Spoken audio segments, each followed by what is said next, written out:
Ready, set, go. Hey, everybody. Welcome to the Sweet Spot in Updog podcast. I am your host, Jack Faley, today, and Andrea is our guest again this week. This will be part 2, leftover from last week, the judges' reflections on the Freestyle Crown. So we hope that you enjoyed this episode. We'll pick up right where we left off. Don't forget, if you haven't dropped in your video for the Freestyle Crown, there is still time. Enjoy the episode. So what other categories did you have that were there any other things that like you said a lot? The only thing is like, I mean, and again, like each judge kind of, has their experiences, and this was probably a pet peeve of mine. But by the way, when you get up into the high 3s and the 4s, That's good. that's when these little nuances get you the extra quarter points or don't get you the extra quarter points.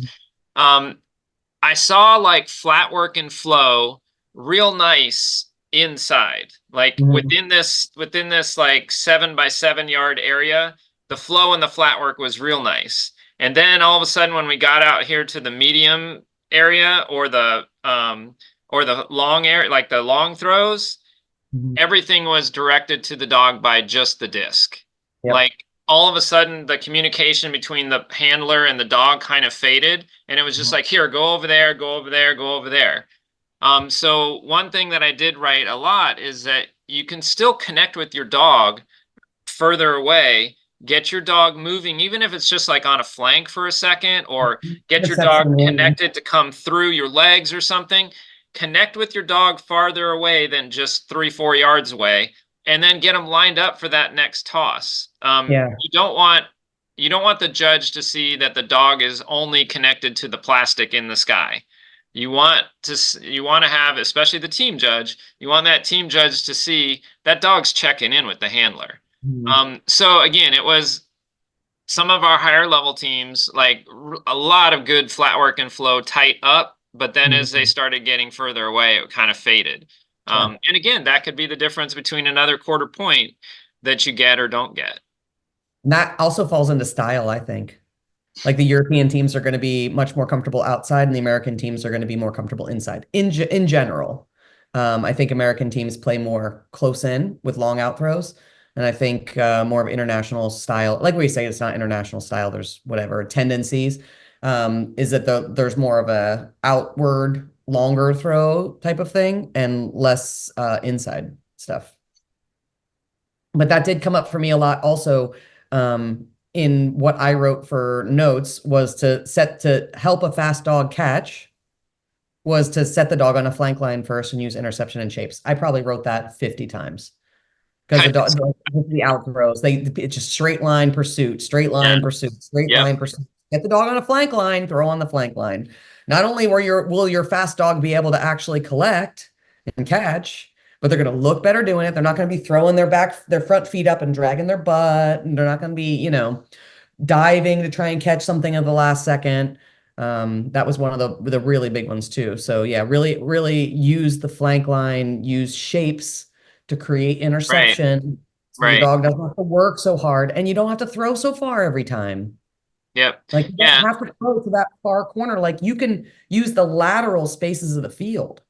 Like if you just this way instead of that way, instead of over, if you just sit right here, you can pick up your discs and go meet your dog on this part of the field and save them 10 seconds of running. What was that? Pick up your disc and then meet your dog? What? That's a great skill I was looking for as well. Like, are you picking up your disc and waiting for your dog to come to you? Or are you picking up your disc and meeting your dog? Like, this is another disc management thing, right? Like, if you're picking up your disc and you are always the one closing the gap between you and your dog, that's a good thing. If you are picking up your disc and waiting for your dog, that's a bad thing. That's you're going to get a lower disc management score. You're going to get a lower flat work score because your dog is coming in and just meeting you right here. Or the worst one You're in the sweet spot. You make an out throw. You pick up your discs. You move towards your dog. And as they come, you move right back to the sweet spot. You move right back to the middle. Use of field. So keep moving towards your dog. Just don't back up. When the dog's moving towards you, don't back up. Keep moving towards your dog till you get to them. And there's a pressure there. There is. And it makes it move faster, but that's the next level of freestyle. That's the next level to push through, is that there's not so many pauses and resets. It's like you're meeting in that energy and do a collection move there. And that's why we use collection moves, because it diffuses that big energy of the dog coming in. Instead of just coming in and stopping, maybe they come in and do a flag and flash, or come in and do a squib, or, we use flat work for that. So that was one of the other things I commented on, was there were some people, and I wasn't judging flat work, but I was judging tricks, is I see people come in and set flat work, and then nothing happens. So like, why did you send the dog 4 times back and forth, but no discs were thrown? So I get for a novice team, you're building out your 90 seconds or 2 minutes, but if you're going to put flat work in there, use it. Like, have it be for a purpose, to slow the dog down, or set them on a flank, or to set up a certain trick, or to move them into a certain position or a line. Like, use it for good. And like when I say flat work, I think that probably it's because like people think of maybe me doing flat work. Just because I'm doing flat work, I like to run with my dog because I have to run. But that doesn't mean that's what flat work has to be. It totally can just be literally you gather your dog, and here's, the straight line, and I move my dog this much. That's it. I just turned my shoulder. That's all I did. I didn't have to run. I didn't have to move anywhere. But what I've done is I've captured my dog's attention. They're now with me. They know where we're going next. I can make my throw, or I could do a rear cross into a vault, or whatever it is. But I've set up the movement of my dog purposefully for our next move. It doesn't mean that I've got to do a bunch of loop-de-loops all around the field. Right. Yeah. Yeah, so really having the flat work be purposeful, and that this is a disc dog sport. Like, it involves throwing the disc. So tricks are important. I mentioned a million times, please tie in more pet tricks. Please tie in more pet tricks and involve the disc. I was just going to say, but tie them in. Yeah. Yeah. So yes, we want more leg weaves, walking on your hind legs, rollovers, rebounds, high fives, stalls, all these different cute positions and adorable things, hike their leg on somebody, like all that stuff. Use it, right? And let's find a way to get the disc in there so that we can actually pay you for that. Ingenuity too. We said ingenuity at the same time. Right. Yeah, so like that's the stuff that really sets teams apart. And it doesn't have to be hard tricks. Like, you see some people like have the Kosuke trick, or have like one person had the backstall dog catch ninja roll, which is the first time I'd seen that. So, there are some really technical tricks in there, and they take a long time to train. It doesn't have to be that. You can literally spin, twist, rebound, arm hoop, vault, and that would look bomb. Like, it can be a smash together of simple tricks, simple flat work movements. And the linking of them smoothly shows us teamwork. It shows us communication. It shows us connectedness. Like, that's where the scores are. So yes, somebody having a very technical, difficult trick that's very unique to them is always going to be a big boost of your score. But you don't have to have a routine filled with all of those in order to score well. You just have to have movement that's connected, communication, and then start linking these things together to kind of stack your difficulty like they do in gymnastics. I like using gymnastics as a gauge, even though it's less subjective of a score. Gymnastics is a little bit more controlled. We have much more of a subjective sport, but it gives you an idea of how to kind of predict and work on improving your scores. I didn't know I was going to learn so much about the Olympics today. I like gymnastics. Well, there was that, and ice skating, and yeah, figure skating. Yeah. All right, what else you got? Any other categories like stood out for you? Not categories. What I was going to say is that I kept a notebook. One page said remix, one page said wham, and one page said Ferris. And all the ideas you're going to see. When I saw something, I'm like, ooh, yeah, that's a total wham move. And I'd make myself a note. Now that's how we get paid as judges. We just get to steal everybody's stuff. Now, I will tell you that I will not, I very rarely will steal something just like, Straight up. You got to 100% to modify it. 100%. It'll be modified, but you'll be able to, some of you guys will be able to go, hey, That I was my move. Freestyle. I think he took that from me. But hopefully I can put a new twist on it, a new spin on it. But there was some great stuff. And like what it was from all sorts of teams. Like, Mhm. it's not just like the high level teams. So when you guys watch these videos, like watch as many as you can. You can learn great stuff from beginner teams to advanced teams. Yep. I was really, really impressed with the level we had this year. We're finally doing it, Jack. It's taken forever. It's taken 10 years, 10 years.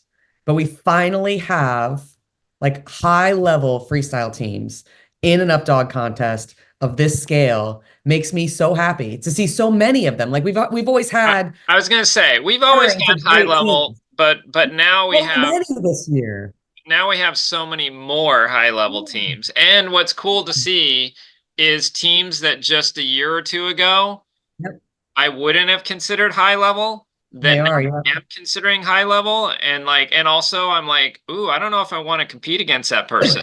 You know? Like, I think you're pretty safe. I also, in addition to my notebook, I also had a dartboard and I added some names to the dartboard You that, have little faces. You're just yep, boom, yep. boom. You got voodoo going on over If, there. if That's not very nice, Jack. if they go to an event, maybe I'll just avoid that event and go to a different one. You guys should feel good about that though. No, you got to go where the competition is, buddy. You got to keep on pushing yourself. No, I know. I'm just kidding around. But it is super cool to see the level of freestyle that we had in the Freestyle Crown. And it made it fun. It made it more Much fun more to fun to judge, judge, yeah. obviously. Yeah. When I'm getting surprised and amazed by things that, I mean, I'm gonna be have way more fun sitting in the chair watching that. So That's good dopamine. Throw some interesting stuff in there and wake us up. yep. Yep. All right, Dre, to close this out, you want to do a time warp? Oh, I get to do a time warp. That sounds Yep. great. This is your time warp. So Oh, do I have to do my own timer? I've got 10 questions for you. I'll even do the timer so you can fully concentrate. Anything? Okay, good. I'm ready. This is All right, exciting. hang Do you want on. to be the guest one time and then you could do the time warp? Well, yeah. All right, good. All right, you ready? I'm so ready. All right, ready, set, go. Favorite guilty pleasure TV show? Oh, Love is Blind Habibi. I know that's really bad, but I have never heard of that. All right, what fashion trend do you wish was still acceptable today? Hammer pants. Musical instrument you'd like to learn to play? Oh. I started when I was a kid with a saxophone. Favorite dog disc to throw? Oh, Halo. Either size. 30 seconds. What did you want to be when you were a kid? Veterinarian. What's one thing that has been challenging for you lately? Life. Life, all right. Your last cell phone pick, was it a dog or a human? Oh, well, is it worth the time? I'm pretty sure it was a dog. It definitely a dog. All right. What do you throw best, forehand or overhand wrist flip? Forehand. 5 seconds. Would you rather have a personal library or a personal movie theater? Movie theater. And time. Was that all of them? No, you had one remaining. Okay, what is it? Aliens, but it's not, do you believe in aliens? The question is aliens, friend or foe? Oh, they're both. They're both? I think we're cattle, honestly. Yeah, I think like to them, we're cattle. So like they don't necessarily care about us necessarily, but I think that some of them are obviously looking to capitalize on us, like use us like batteries or however. And then there's others that just don't care. But I think that we're just like a less intelligent species that doesn't really understand the technology, so they don't give us much regard. I mean, did they not see our freestyle? A cow playing with a bird.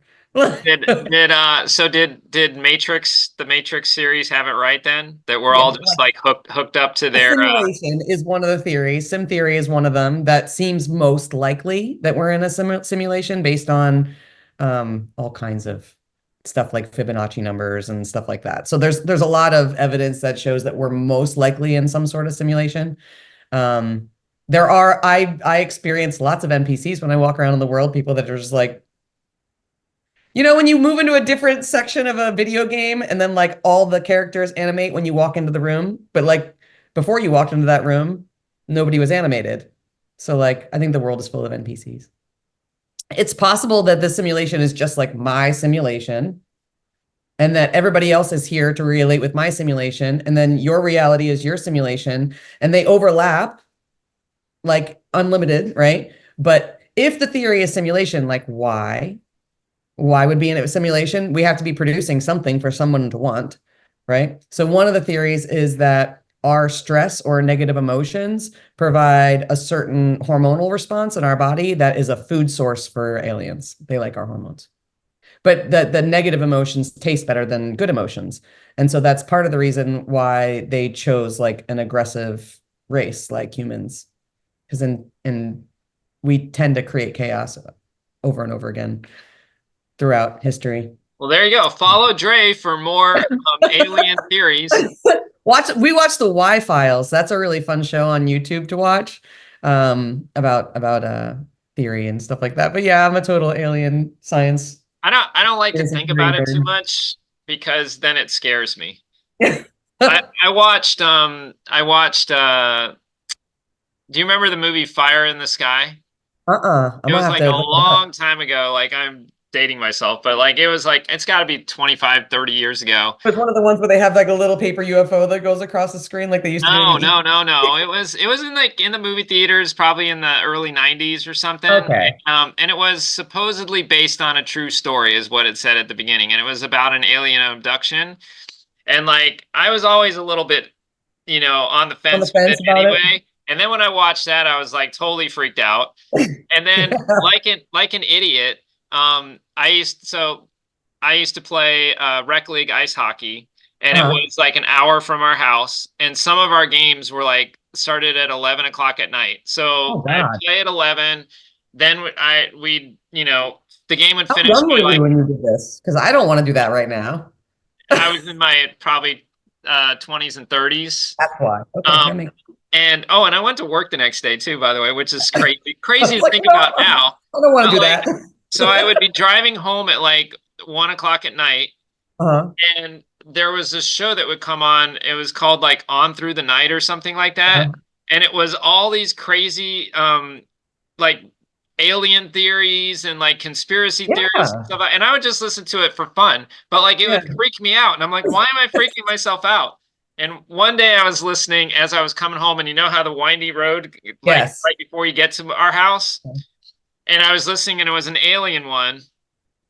And I swear, like there were lights out in the pasture, and like I was like, oh my God, I've never seen those lights before. So I just like hauled butt home, went in and just jumped in bed without taking a shower. And I was just like, I'm done. Yeah. So there's a lot of we could talk for hours about this, but I believe in lizard people. I believe I'd seen lizard people before. I do believe that they're not called UFOs anymore. They're called NPCs. No, that's non-playable character. UAPs. What does that stand for? Unidentified alien predators. No, I forget what it is. But it doesn't say anymore that they don't know what they are. So they know that they're not necessarily from somewhere else. They're from here. So like if you look at the ocean, we've only discovered like maybe 5% of the ocean, I think it is. And underneath, like subterranean under the mountains, we know that there's whole oceans and cave systems. So again, I think we're cattle, and I think that there have been higher intelligent species living on this planet for tens of thousands of years, either under the ocean or under the ground. And, they fly and there is like spacecrafts and stuff, but there is research done about the pyramids too. And we're trying to figure out what was the purpose of the pyramids, and that they knew that they were some sort of energy source because of the aqueducts create power. and they weren't sure how they actually, whatever. So there was conversation about that the pyramids are actually like charging stations. They're like energy stations. And if they were the way that they're positioned around the world, they actually connect in a net. If you research pyramids and do all that stuff, there's an energy grid, because we've only been around for like not that long. Like this version of us, however many thousands of years, what, 4,000 years, 5,000 years, something like that. So before the last natural major disaster that wiped out most people, like, who are we to say that we're the only human race that ever, or the only intelligent race that ever went onto this earth? Has been here for millions of years. So it's likely that there was something else at some point. And if it's that much more intelligent than us, why does it care about the cows that are making all this noise? Like, they don't care about us. We're just making all this chaotic noise. We're like a less intelligent. It's like us referring to our dogs. We're not going to expect the dogs to start World War III. We're not that worried about them necessarily. Like, they cause ruckus and they give us a pain, and we train them and we do stuff with them and we use them as we want. And for the most part, we go on with our lives, right? So like, if something had that much more intelligence over than us, it may consider us the way that we consider our pets. Does that make sense? It does. That is a good analogy. And if anybody in our household was going to start World War III, it'd be Wham. It has to be one of the females. It's not going to be one of the boys. It's totally Wham. She walks around basically all day long, unhappy with the other dogs for not giving her respect. Typical. Anyways, all right, guys. Well, hey, did you know that you were going to learn so much about the Olympics and alien life theories? You can edit out the whole alien part if you want, okay? Oh, no, that is in. That is staying in. All right, everybody. We hope that you enjoyed the podcast today. Thank you for joining Dre and I.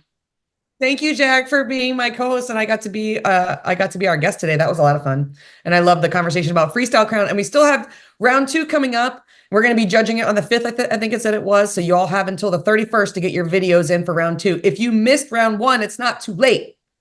You could still play round 2. If you're not even registered, it's not too late. You could still play round 2. So go register, get in your video between now and the 31st, and you'll get in our performance round. Awesome. Well, I am looking forward to seeing all the teams on the performance round, and I'm looking forward to seeing some folks out on the field. We've got a Florida State Championship coming up, Dre. Yeah, that's in exciting. early November. That's going to be fun for us. We hope that you guys are finishing out your year with some fun events. And in the meantime, be kind to your dogs. And be kind to each other, and we will see you next time.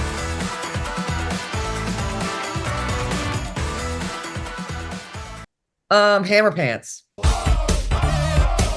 Stop. Hammer time.